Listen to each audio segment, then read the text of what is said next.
دوستو، اگر میں آپ سے کہوں کہ ایک ایسا گناہ ہے جس نے پوری قوموں کو تباہ کر دیا، ایک ایسا گناہ جس کی وجہ سے اللہ تعالیٰ کا عذاب نازل ہوا، ایک ایسا گناہ جس کے بارے میں رسول اللہ صلی اللہ علیہ وسلم نے خبردار فرمایا کہ قیامت کے قریب یہ عام ہو جائے گا، تو کیا آپ جانتے ہیں کہ وہ کون سا گناہ ہے؟ آج سوشل میڈیا، موبائل فون اور بے حیائی کے اس دور میں شیطان نے گناہ کو اتنا آسان بنا دیا ہے کہ بہت سے لوگ اس گناہ سمجھنا ہی چھوڑ چکے ہیں۔ ناجائز تعلقات، بے پردگی، فحش مواد اور حلال و حرام کی حدود کو توڑنا معمول بنتا جا رہا ہے۔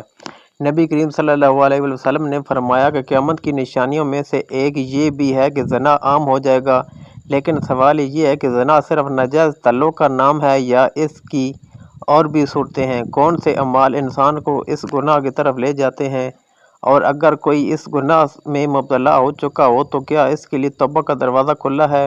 آج کی ویڈیو آخر تک ضرور دیکھیں، کیونکہ شاید اس میں ایک ایسی بات ہو جو آپ کی زندگی بدل دے اور آخرت میں آپ کی نجات کا سبب بن جائے۔ آگے بڑھنے سے پہلے آپ سے ایک چھوٹی سی گزارش ہے کہ ویڈیو کو لائک کریں، چینل کو سبسکرائب کر دیں، بیل آئیکن کو لازمی دبا دیں تاکہ آنے والی ویڈیو سب سے پہلے آپ تک پہنچ سکے۔ دوستو، اللہ تعالیٰ نے قرآن مجید میں واضح الفاظ میں فرمایا، اور زنا کے قریب بھی نہ جاؤ، بے شک وہ بے حیائی ہے اور بہت برا راستہ ہے۔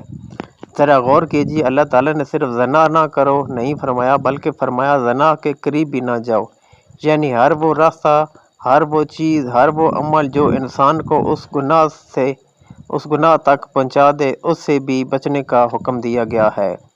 آج شیطان انسان کو ایک دم زنا کی طرف نہیں لے جاتا بلکہ آہستہ آہستہ قدم بڑھواتا ہے۔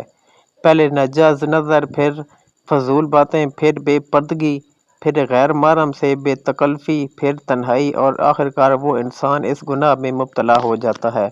اس لیے اسلام نے ابتدا ہی میں ان تمام راستوں کو بند کر دیا۔ رسول اللہ صلی اللہ علیہ وسلم نے فرمایا کہ ابن آدم پر زنا کا ایک حصہ لکھ دیا گیا ہے جس سے وہ ضرور پاتا ہے۔ آنکھوں کا زنا دیکھنا ہے، کانوں کا زنا سننا ہے اور زبان کا زنا بات کرنا ہے، ہاتھ کا زنا پکڑنا ہے، پاؤں کا زنا چل کر جانا ہے، دل خواہش کرتا ہے اور پھر شرمگاہ اس کی تصدیق یا تکذیب کرتی ہے۔ اس حدیث میں معلوم ہوتا ہے کہ صرف ناجائز تعلق ہی نہیں بلکہ اس حد تک لے جانے والے اعمال سے بھی بچنا ضروری ہے۔ دوستو، آج کے دور میں موبائل فون، سوشل میڈیا اور فحش مواد نے اس آزمائش کو پہلے سے کہیں زیادہ بڑھا دیا ہے۔ بہت سے لوگ گھنٹوں ایسی چیزیں دیکھتے رہتے ہیں جو ان کے دلوں کو گناہ کی طرف مائل کرتی ہے، پھر آہستہ آہستہ حلال و حرام کی تمیز کمزور ہونے لگتی ہے۔ رسول اللہ صلی اللہ علیہ وسلم نے قیامت کی نشانی میں سے یہ بھی فرمایا کہ زنا عام ہو جائے گا۔ جب کسی معاشرے میں گناہ عام ہو جائے اور لوگ اسے معمولی سمجھنے لگیں تو یہ بہت خطرناک علامت ہے۔ ایک لمحے کے لیے سوچیں، چند لمحوں کی خواہش پوری کرنے کے لیے انسان اگر اللہ تعالیٰ کی ناراضگی مول لے لے تو کیا یہ سودا فائدے کا ہے؟ دنیا کی لذت چند لمحوں کی ہے لیکن آخرت ہمیشہ کی ہے۔ اگر کوئی شخص اس گناہ میں مبتلا ہو چکا ہے تو اسے مایوس ہونے کی ضرورت نہیں، کیونکہ اللہ تعالیٰ بہت مہربان ہے۔ قرآن مجید میں اللہ تعالیٰ فرماتے ہیں کہ جو سچے دل سے توبہ کرے، ایمان لائے اور نیک عمل کرے، اللہ تعالیٰ اس کی برائیوں کو بھی نیکیوں میں بدل سکتا ہے۔ اس لیے اگر ماضی میں کوئی غلطی ہوئی ہو تو آج ہی اللہ کے سامنے سچے دل سے توبہ کریں، نماز کی پابندی کریں، قرآن سے تعلق مضبوط کریں، نگاہوں کی حفاظت کریں، غیر محرم سے غیر ضروری تعلقات ختم کریں، اور اگر کوئی استطاعت ہو تو نکاح میں جلدی کریں، کیونکہ نکاح انسان کی پاک دامنی کی حفاظت کا بہترین ذریعہ ہے۔ یاد رکھیں، شیطان ہمیشہ یہی چاہتا ہے کہ انسان گناہوں کو معمولی سمجھے۔ پہلے وہ کہتا ہے صرف ایک نظر، پھر صرف ایک بات، پھر صرف ایک ملاقات، اور آہستہ آہستہ انسان بہت بڑے گناہ میں گر جاتا ہے۔